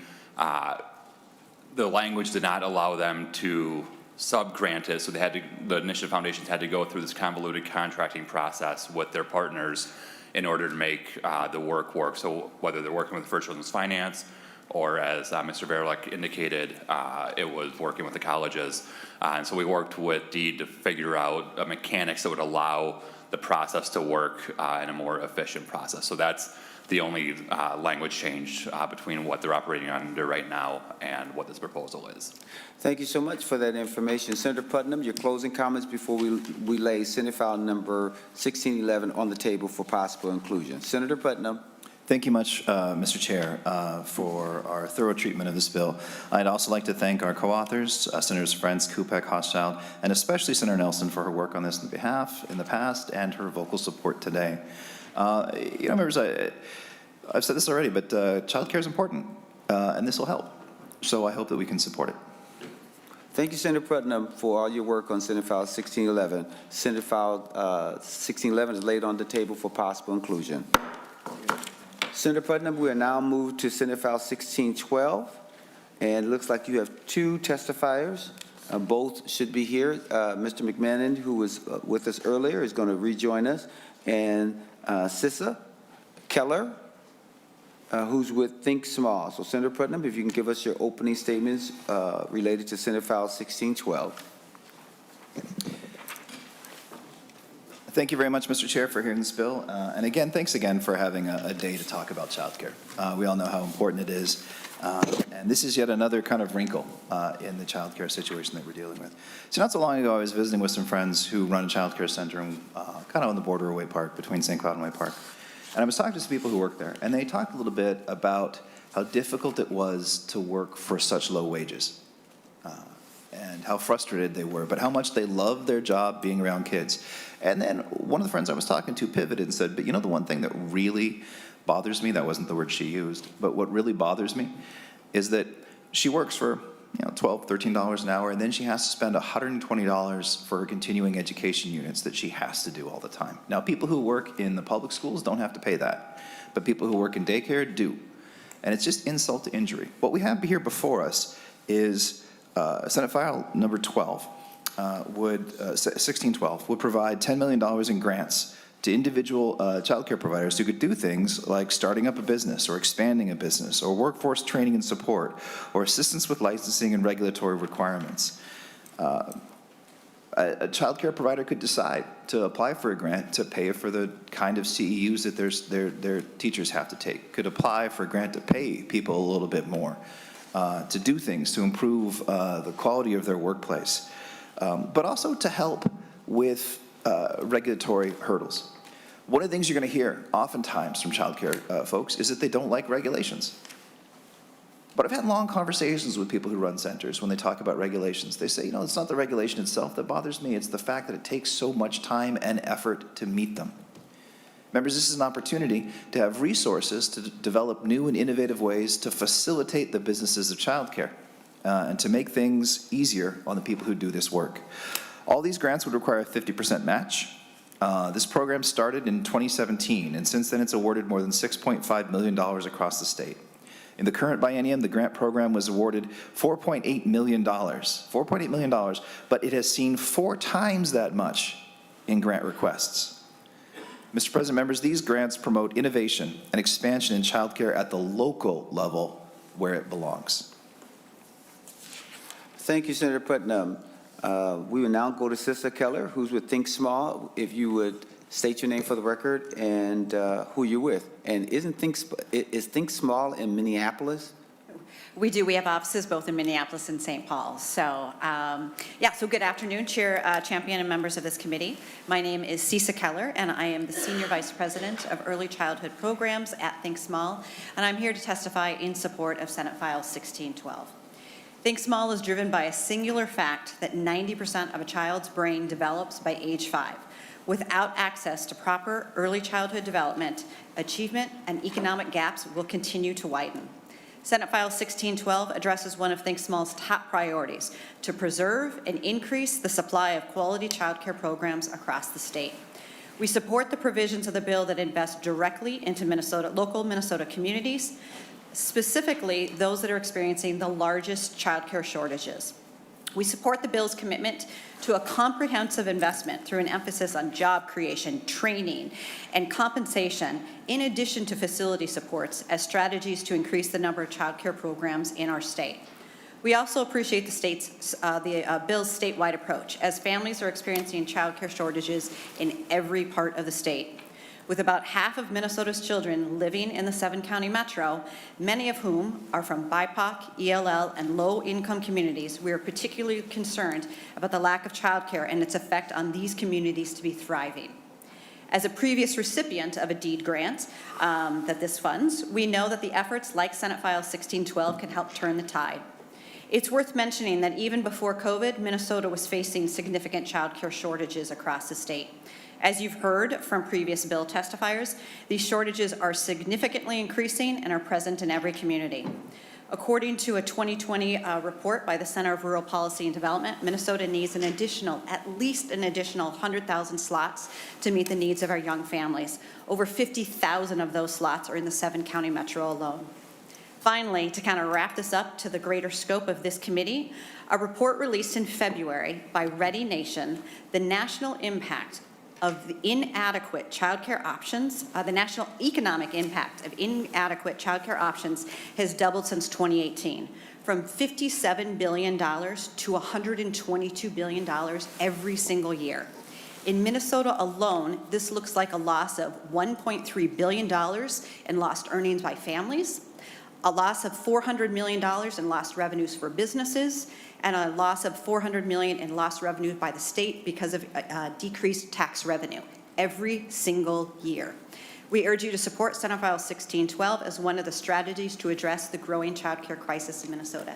Thank you. Thank you so much. Any questions for Ms. Keller?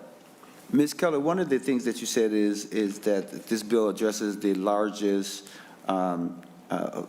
this bill addresses where there's the largest child care shortage. Where is the largest child care shortage? Is it in rural Minnesota, the metropolitan area, all across, 50-50? I would say it's about 50-50, Greater Minnesota, 7-county metro, right about 50-50. One of the things that's really nice about this particular grant, or one of the things that really support about this grant opportunity, is that DEED actually gives additional points. It's a competitive RFP process. They give additional points if you're able to indicate where you are in that child care shortage, that child care desert. So they really try to target the communities that are most in need first because of the limited funding. As Senator Putnam mentioned, they had 4 times the asks this last grant cycle, and so they have to prioritize in some way. So we really do appreciate that they're trying to get to the hardest hit communities first. Thank you. Mr. McMahon, is there anything you want to add or to what has already been stated? State your name for the record, who you're with, and start your 2 minutes of testimony. Mr. Chair, members of the committee, Scott McMahon, Greater Minnesota Partnership. The simple thing to say about this bill and this program is that this has been the most impactful tool to unleash the creativity of local communities, local providers, local nonprofits to figure out how we address this problem. The impacts that these individual grants have had when we've invested these dollars have been profound on the neighborhoods and the communities that they've been unleashed in. And what we've been able to learn is what works. So the previous 2 bills that you have heard are actually outcroppings from what we have learned over the past 6 years from this DEED grant program. We've learned that the technical assistance impact that we can have, if we can take it to scale, will have a profound change in what we're doing. So that's where the MIF bill came from. We have learned that when we can invest in the capital aspect of childcare, we can build centers that are sustainable. So that's where 1610 came from. This $10 million will unleash the next round of innovation and solution creation and help us figure out where we go to address this 100,000 shortage we have across the state. We are pleased that this is also in the governor's budget. We know that these dollars will have a big impact, and they will help us figure out where we go next to solve this child care crisis. Thank you. Ms. Nomer, can you tell us the financial impact? Because it looks like they had gotten some revenue before or investment before, and then what the difference is between what they've gotten before and what they're asking for now. Sure. Mr. Chair and members, for this appropriation in the current biennium, so in fiscal year 22-23, it's a grand total of $5 million. And then the ongoing base for this appropriation is $1.5 million a year, $3 million over each biennium.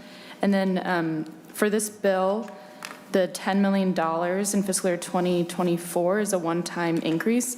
And again, I'd like to ask the author if the intention is $10 million over that 1.5 base, or if that's a $8.5 million increase over base. Senator Putnam to the question. Thank you, Mr. Chair. Thank you, Ms. Nolder. That is $10 million total.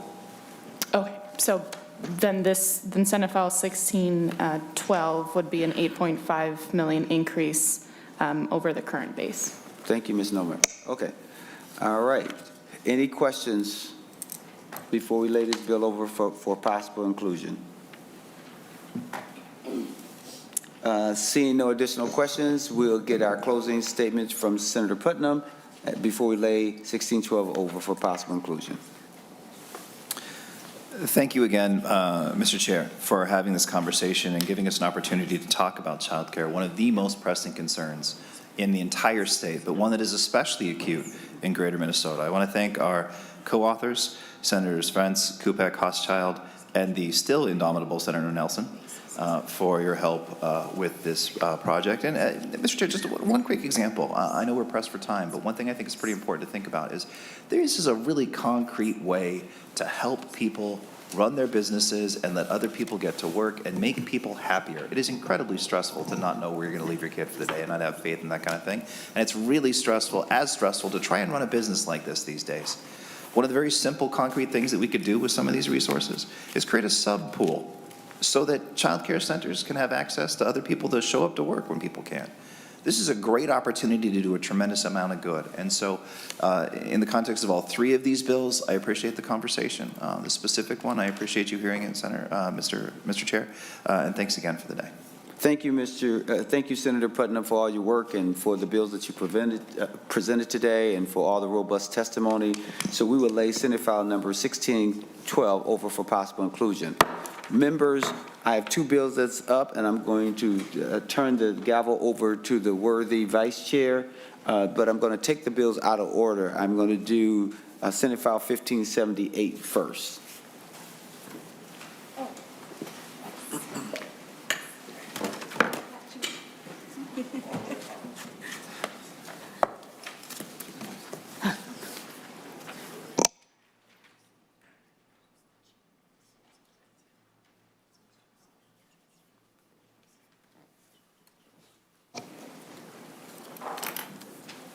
Senator Champion, please go ahead and begin presenting Senate File 1578. Thank you so much, Madam Chair, and thank you to the committee for hearing this important bill today. As you will probably know, the Senate File 1578 provides for $250,000 appropriation request for ProStart and hospitality tourism management program, which are taught in Minnesota schools statewide. And so the initial appropriation was made in 2021. Today's request is a continuation of the appropriation for fiscal year 2024 and 2025. The grant is appropriated to Hospitality Minnesota Education Foundation, which is a nonprofit, and the grant is administered through the Department of Employment and Economic Development. This grant, you will hear, has seen remarkable results and was expended in 2023, which is why there's a request for additional funds. Funds are used to help schools purchase curriculum, provide teacher training, purchase culinary equipment, defray the cost of classroom food, food handling certification, and help defray travel costs for teacher training.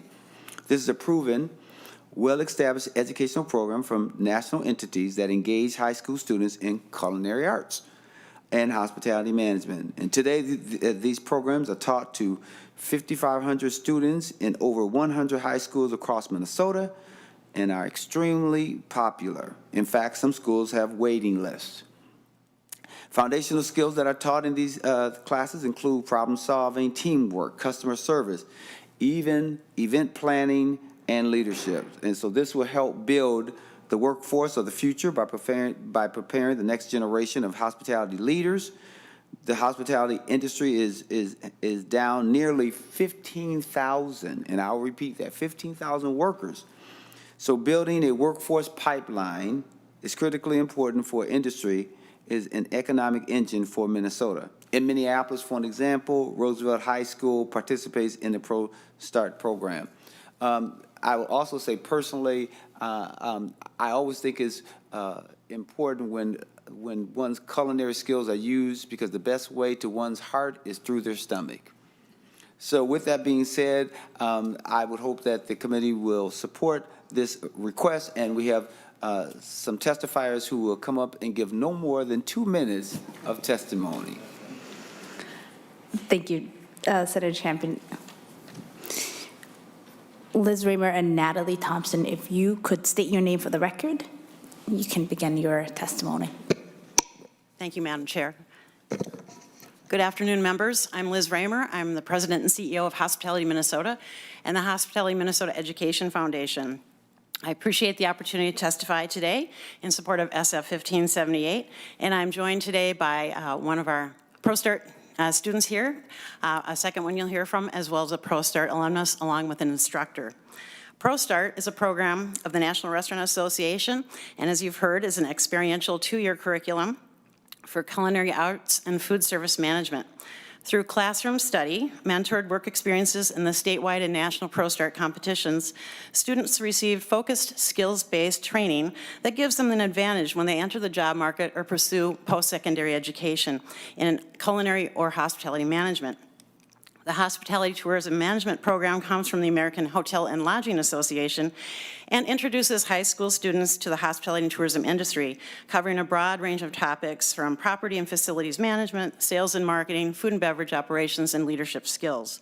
These lifelong skills provide a great foundation for a career in hospitality that provides 1 in 10 jobs in Minnesota. The initial appropriation, as you heard, received in 2021, enabled the Hospitality Minnesota Education Foundation to expand ProStart and the hospitality tourism management programs in schools throughout our state. Between 2019 and 2022, the ProStart program grew from 60 to 90 participating schools, while the hospitality tourism management program grew from 12 to 25, and together they reached 5,500 students. Grants have been directed to help schools purchase the curriculum and also update their curriculum. And thanks to that funding, we also launched a Hospitality Career Student Expo in 2022, bringing nearly 200 students from around the state together with industry professionals to learn about career options, access interviewing and resume skills, and also try hands-on culinary experiences. Continuing the momentum is critical as the hospitality industry faces long-term structural workforce shortages exacerbated by the pandemic. Hospitality jobs provide one of the fastest pathways to management and entrepreneurship in the country, and we appreciate the support again of this fine bill. Thank you. Awesome, thank you. We only have 2 minutes, so if you can begin your testimony, state your name for the record, Natalie. Hi, my name is Natalie Thompson, and I'm a senior at Elk River High School who has been greatly impacted by the Hospitality Minnesota Education Foundation. So, what is ProStart? ProStart is students getting a professional start in the hospitality industry, and I would say I've had quite the professional start. Looking back at when I was first introduced to this program back in 8th grade, I was a very shy kid, and now I'm here talking in front of all of you. I've grown so much in the past 5 years being a part of this amazing program. Last year, my culinary team took first place at the state competition, and I got the opportunity to travel to Washington, D.C. to compete against the best teams in the country and be evaluated by the best in the nation. This has allowed me to establish a really big network. I have gotten involved in the American Culinary Federation Minneapolis Chefs Chapter through ProStart. Through them, I received the Student Chef of the Year, the second high school to ever receive the award, and I was the youngest to ever receive it at only 16 years old. This past year, I received their Little Oscar Award due to my volunteer work and their Chefy Award due to my curiosity in the industry. Again, the youngest and only high school student to ever receive those awards. My future plans after high school are going to University of Wisconsin-Stout to pursue a degree in hotel, restaurant, and tourism management. The skills that ProStart has helped me develop will carry through my professional career. Thank you for your time today. Thank you, Natalie. And we have 2 more testifiers, Ben and Jordan, if you both can approach the testifier tables, state your name for the record, and you can begin, Jordan.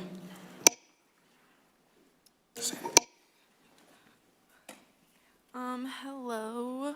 Thank you, Madam Chair, for having me. Okay. My name is Jordan Scheuer. So today I would like to explain just my experiences in the ProStart program. So through these experiences with the program, it's been like amazing cooking in Mr. Ben's class. There's been a lot of community building, and with that, I've gained a lot of like new social skills, and I've also gained like a love for cooking as well. Even though like I've always had it, I've gained more of it in this class. So for this, I also enjoyed the fundraisers for this as well. And then I also love that I can learn new new students' learning abilities, and they can also learn mine, and then they can teach me new things that I didn't know that they probably knew before me. Another thing that I really love about the class is that, I'm sorry. Okay, where was I? Okay, and then lastly, I would like to say that because of this class, since it's made me gain such a big ability to be able to learn how to cook and things like that, I want to go and to pursue a college degree at St. Paul College for culinary arts, and then move on to business management at a 4-year to maybe open up my own restaurant one day for myself. Thank you for your time. Thank you. Please state your name for the record. All right, thank you, Madam Chair and members of the committee. My name is Ben Ringstorff. I'm the ProStart teacher at Roosevelt High School. I founded the Culinary Arts program 5 years ago with one pilot ESL foods class, and since then it has grown to 4 sections, spanning 3 levels and a waiting list of hundreds of students. I've witnessed so many ways that ProStart's curriculum prepares students for life beyond high school. Nowhere is this more evident than in the learning related to teamwork. Each semester, I see how students evolve into teammates that take on roles of leadership, such as the way Jordan has, and look for ways to help each other and lend encouragement. When students reflect at the end of each semester, teamwork is most often mentioned as their biggest lesson. But there are other lessons as well. Students talk about learning to pay attention and focus for extended periods of time without being distracted, especially by their phones. Another lesson that students often point to is building self-confidence and a sense of accomplishment. I can see the pride that they feel when they work together and problem solve to create delicious food. In addition to universal job skills, ProStart offers students a viable job pathway, both short and long term. Many of my students find good jobs in the industry that help them through high school and college, and for others, food becomes their passion. I have former students excelling in high-level restaurant jobs, studying at St. Paul College's Culinary Arts program, and studying food science at the University of Minnesota. Providing these meaningful learning opportunities does come at a cost. I spend over $25,000 in ingredients and equipment costs each year.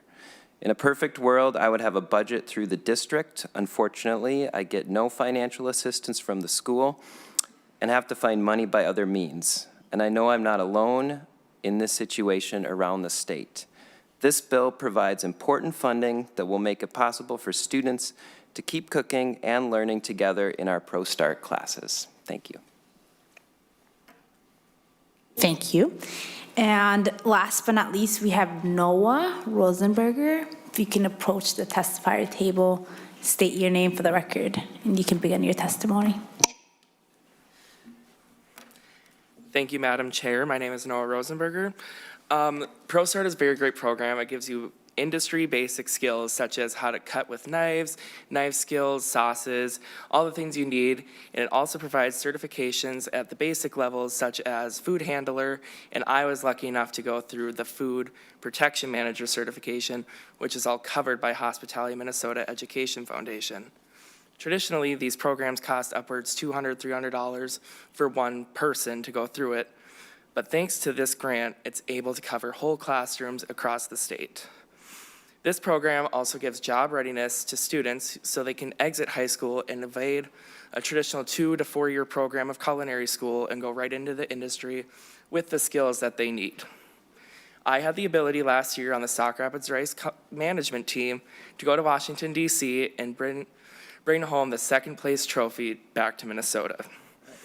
Through ProStart, I was able to be introduced to the ACF, the American Culinary Federation, and I was awarded the 2022 Student Chef of the Year.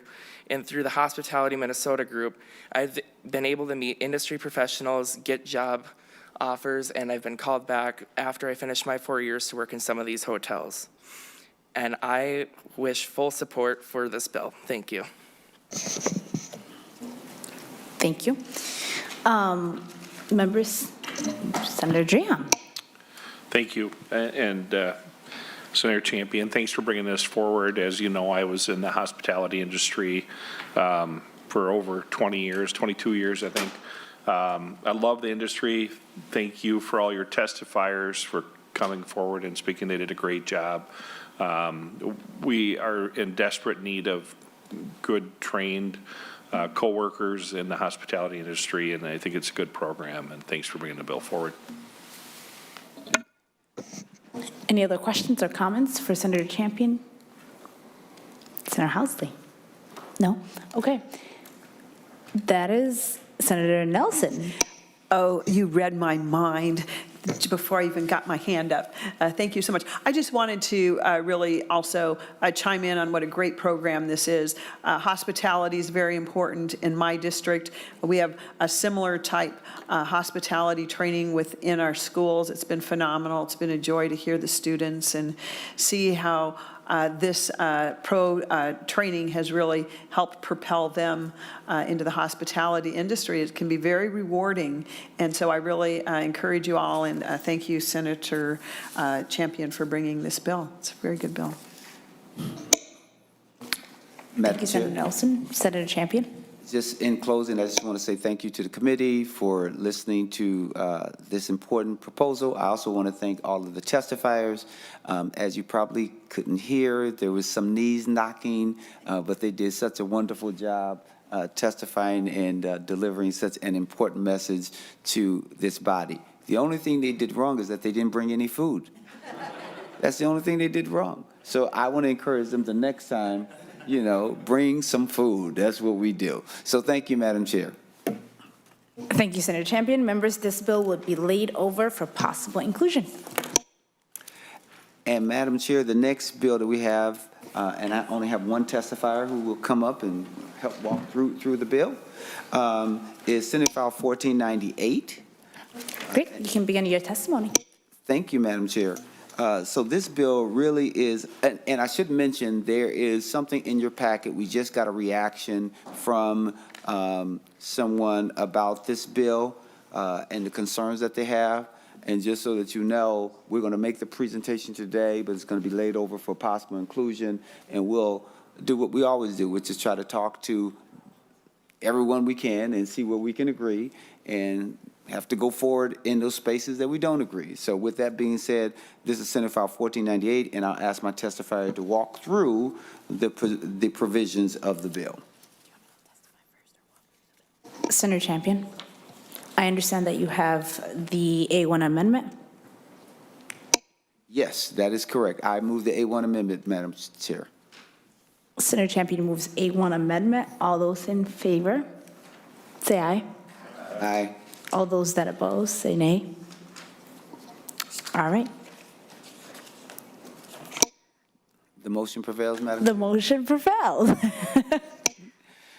And so now we'll go to my testifier who will testify and then walk through the bill. I think that's the way that she wants to do it. Madam Chair? Jessica Webster, if you can state your name for the record and begin your testimony, that'd be great.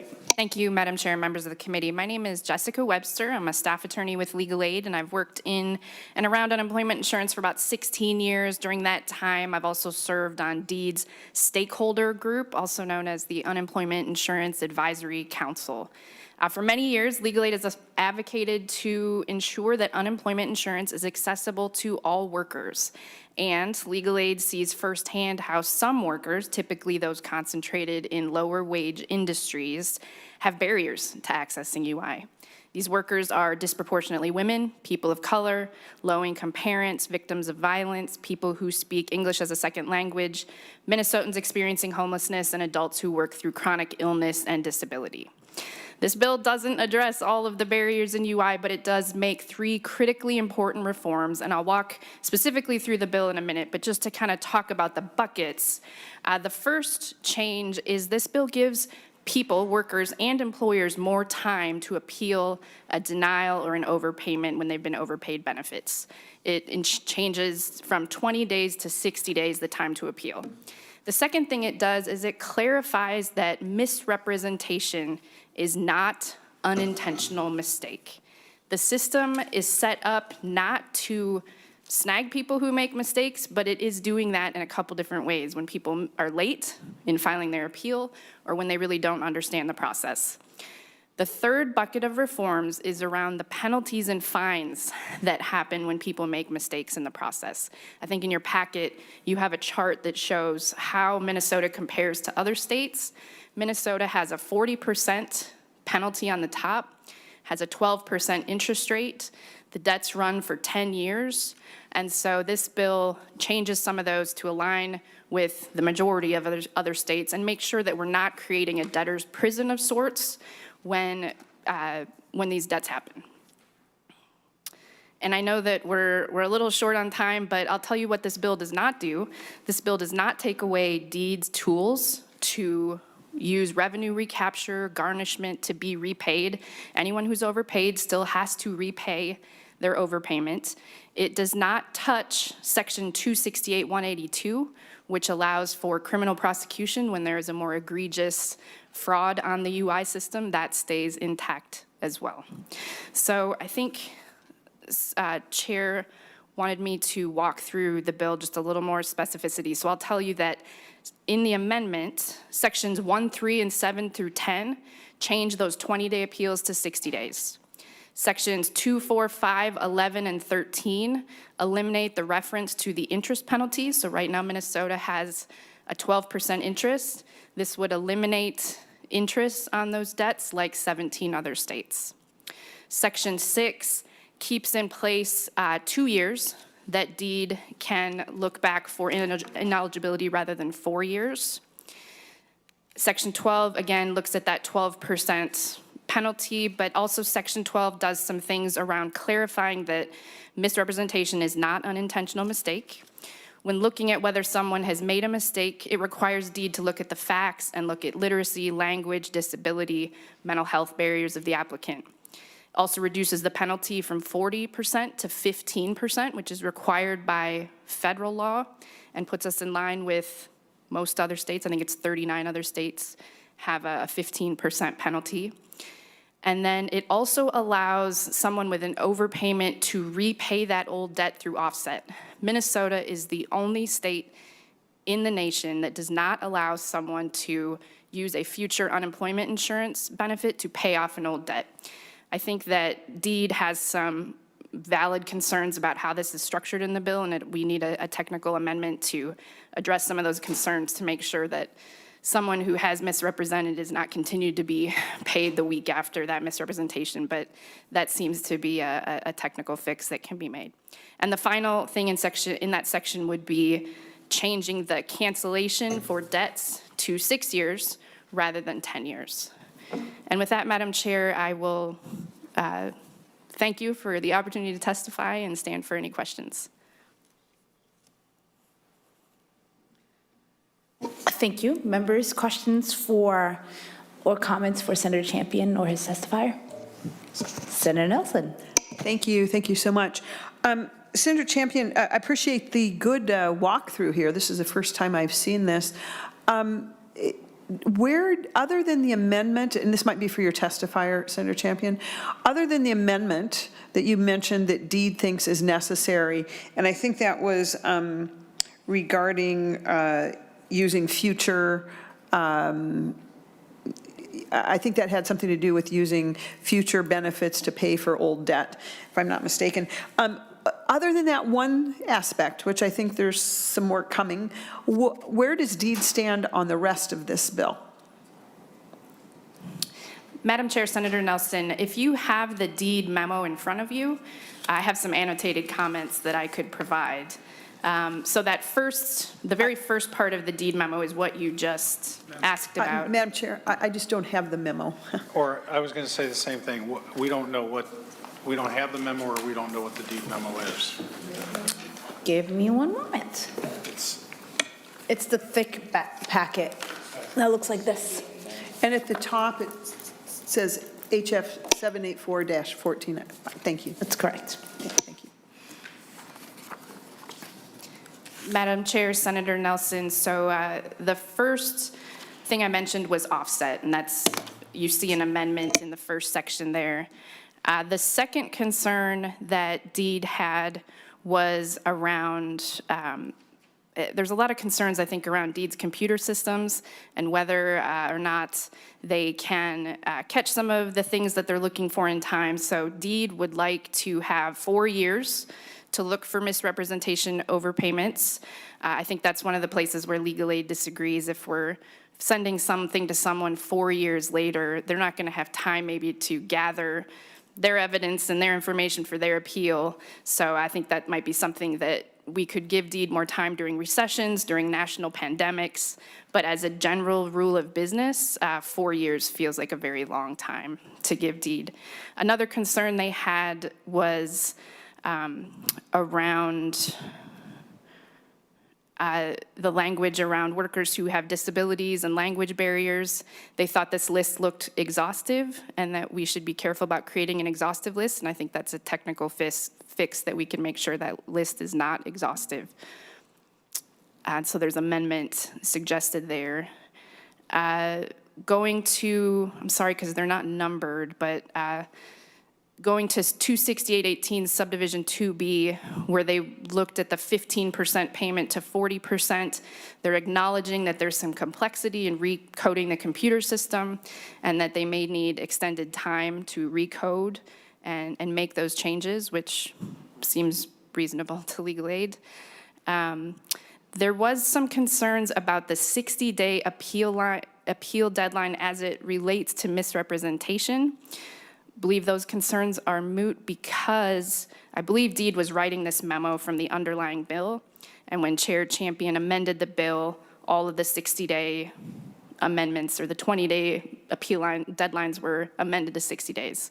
So those should be in line with that concern. Again, some coding concerns. I think one of the last concerns that Deed had before the other section is something about collection, and legal aid would recommend just restoring that deleted language to take care of that concern. Thank you, Jessica. Senator Champion. And if I might say this, we know that we want to give Deed an opportunity to see the amendment and see the additional language, and then see if this, if our committee reaches the conclusion that they want this included in our policy bill or something like that, then we'll certainly have to come back and talk about those things and possibly even have Deed here so that we can wrestle through those issues. Senator Nelson. Thank you, Madam Chair. Very much, that was one of my questions. Thank you. Just briefly, you probably know this right off the top of your head. Do other states have this 48-month length of time? You know, how do we rate within other states? Just briefly, if you know that. Madam Chair, Senator Nelson, it's not something that I put into the packet, but I'd be happy to get you that information. Member Senator Pratt. Thank you, Madam Chair. Is there someone from Deed that can testify on this? We do have somebody from Awesome. Since we seem to be talking about the Deed memo, I thought that might be helpful. Hello, Chair. My name is Darielle Dannon, and I'm the Government Relations Director at Deed. Yes, you have two Deed staff here, actually. Okay, Senator Champion. Senator Pratt. Thank you, Madam Chair. Ms. Dannon, you know, I was kind of intrigued, not knowing this came from the agency, I was kind of intrigued by a statement that, when talking about the section 268.065 subdivision 2, removing the language for being ineligible for benefits. You had mentioned this provision was added in 2017 because of a problem with applicants committing fraud repeatedly. Can you maybe explain that a little bit more? Darielle. And what the impact of the change would be? Darielle.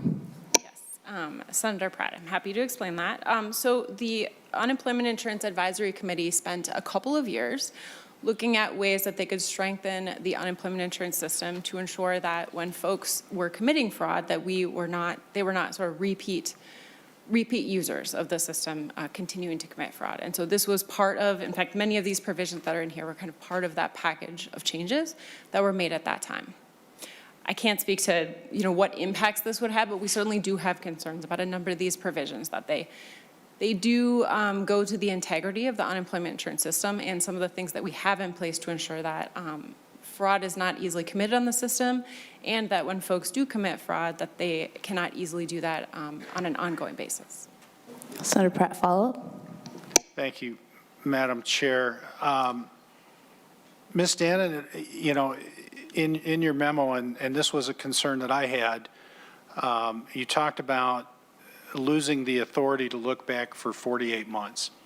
And I know that during the height of the unemployment claims, when the department was swamped, you were backlogged with data coming from the unemployment from the federal government. I know I was getting a lot of questions. Again, you had a lot of errors because the federal government was requiring us to pay benefits that our system kicked out for manual review. And then we had it seemed like daily I was getting calls from employers, most in my district, but a few from out,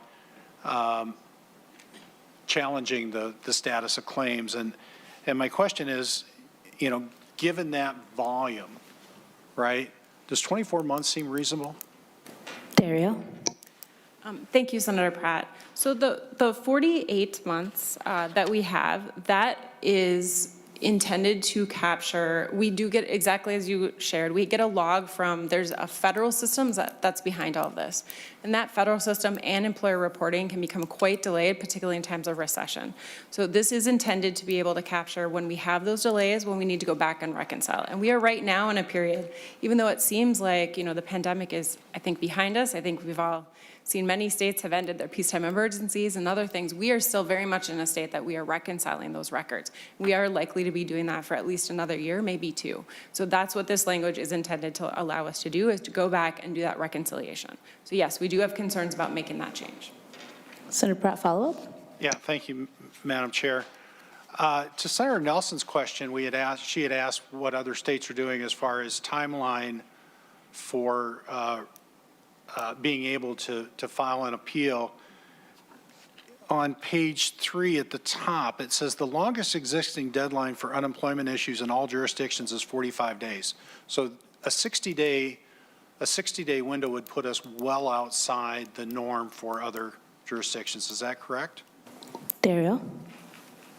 Yes, that is correct. So 45 days from our staff have been spending some time with us, and I do believe my colleague Jessica is going to disagree with me, but our staff did look at other states, and we do believe that 45 days is the longest that folks have for appeals deadlines, and so this would put us outside, Minnesota outside of that deadline. Jessica? Madam Chair and Senator Pratt, many, if not most, other states have a good cause exception for an appeal, which means that if a state has a 14, 20, 30, 60-day, maybe 45-day appeal, there's a backstop for when they want to look at something, a reason that someone had a late appeal. Minnesota does not have a good cause exception for appeal. We have a 20-day, whether you are hospitalized or comatose, you will not get your claim heard after 20 days if you miss the appeal. And so over the years, we've asked DEED to consider a good cause exception, and the staff have said that is so burdensome for our system to run, just go to 60 days. So legal aid has agreed that let's try 60 days and see if we can give people more time to appeal. But we would far prefer a good cause exception to a 60-day appeal. Thank you, Jessica. Senator Pratt, follow-up? Thank you, Madam Chair. And I'm wondering if Ms. Dannon has a copy of the A1 amendment. I do. Okay. Ms. Dannon, I'm looking at page 3, line 12. There's a strike, and maybe Senate Counsel can help us with this as well. There's a strikeout in reference to section 268-183, replacing it with 268.18. And I'm just wondering what the impact of that change is. Dario? Or maybe we can have counsel answer that. Madam Chair and members and Senator Pratt. So in this bill, as you know, that section 268-183 is being repealed. That's the statute that allows for an unemployment application for administrative penalties for false statements and misrepresentation. And that allows administrative penalty of ineligibility for the program for 13 to 104 weeks. So they're getting rid of that administrative penalty. So, but then it would instead refer to, I think, what Ms. Webster was referencing earlier about general unemployment benefit overpayment, some protections for misrepresentation, the offset, and other remedies and collection of overpayment. So it changes the reference to a general statute that just talks about what happens with a regular overpayment instead of and removes the reference to the statute that's being repealed. That's what I believe is happening here. Thank you, Madam Chair. So what we're saying is so that just simply supports the change that if somebody commits fraud on the unemployment insurance system, that they are still allowed to collect benefits, where today, and I don't know how the penalty of 13 to 104 weeks is determined, but we're saying even if you commit fraud, you can still collect unemployment benefits. And so that's the net impact of the change. Is that correct? Dario or Senate Counsel? All right, Dario, go ahead. Sure, I'll say, yes, that is correct. We do have a concern that this does eliminate some of the prohibitions that had previously, would eliminate some of the prohibitions that would be in place if an individual did indeed commit fraud, correct? Senator Pratt, follow up? Thank you, Madam Chair.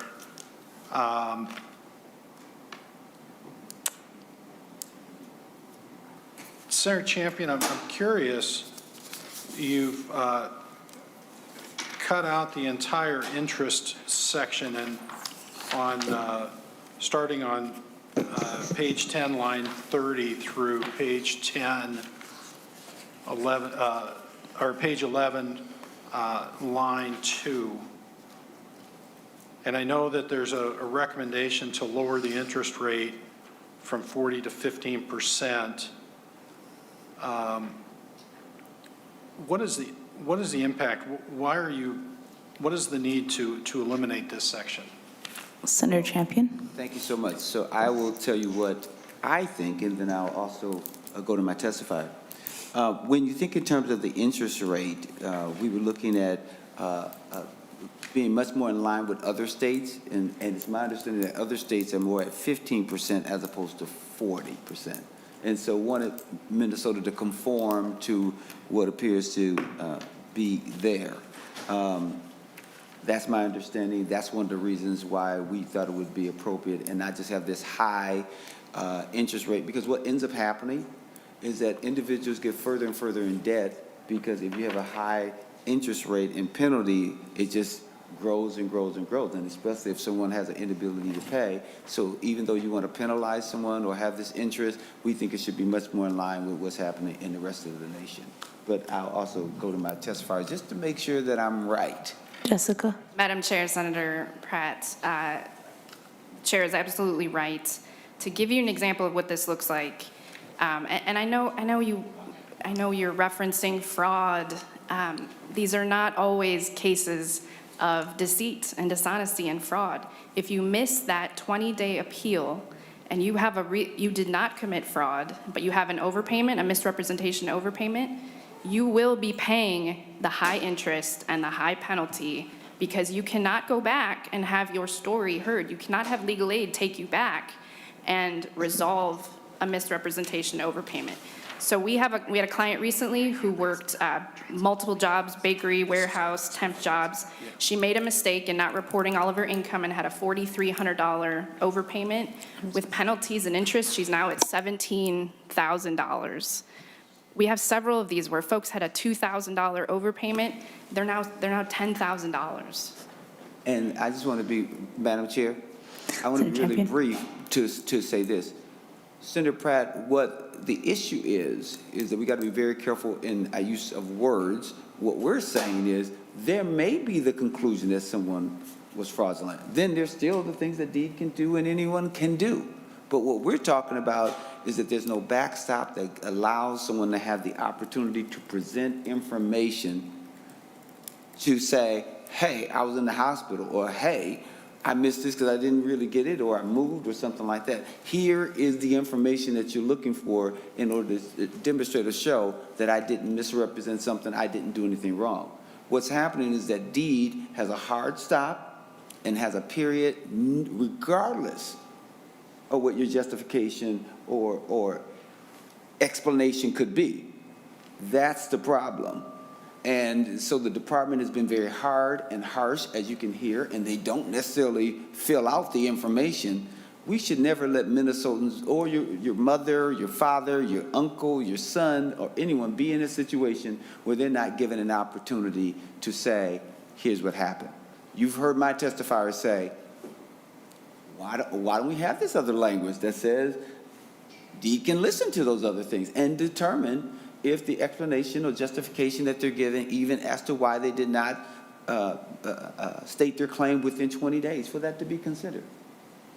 Jessica. And Madam Chair, Senator Pratt, I can give you lots of examples where deceit or dishonesty were not at play. But if we do want to talk about dishonesty, if you look at a worker from 3M who is dishonest and doesn't say he went back to work and he's overpaid for a month, he's going to pay the penalty, not pay any interest because he's going to pay it back immediately. He's going to have a $2,000 overpayment. If you take a nursing home worker who was dishonest and did the same thing and they can't repay it, we're going to make that nursing home care worker pay back 3, 4, 5 times the amount of the penalty because they haven't paid it back right away, immediately. They don't have it.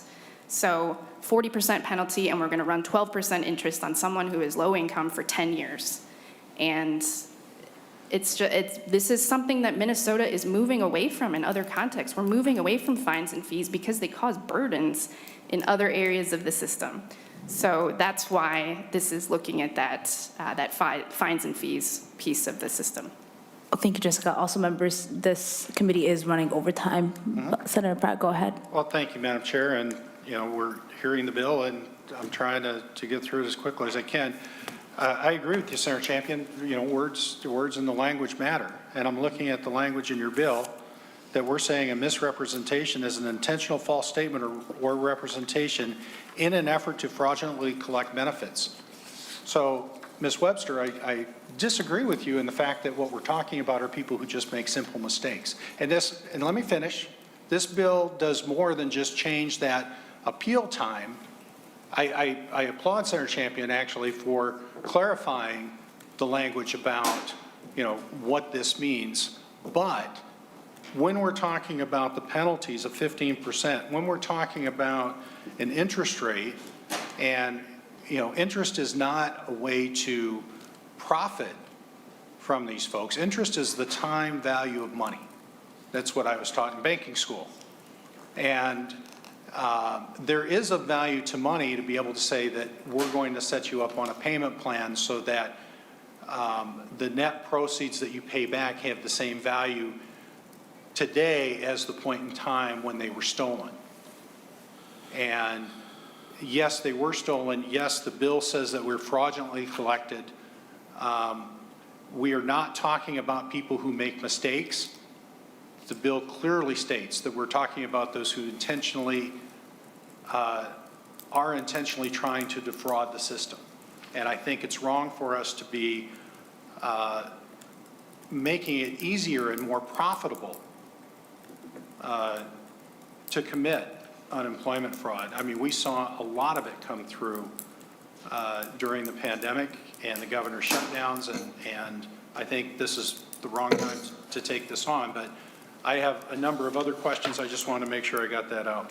And Madam Chair, we know we have to go. Senator Pratt, we will certainly talk to you and others about it, but the problem with the way the current law is structured is that it creates an inability for someone, if they do not appeal within that prescribed 20 days, to articulate exactly what happened so that one can conclude or not if they were fraudulent or if it was a simple mistake. We are talking in a conclusionary language is because you're looking at the way the bill is structured, which is the problem with, well, the current law is structured, which is the problem that we're trying to address. So with that, we know that the others are waiting out there. I'd be happy to talk to anyone else, but if we could lay this bill over for possible inclusion, and we'll certainly follow. Madam Chair, may I ask one more question? Thank you, Senator Champion. Both of you have to come through the chair. Senator Pratt.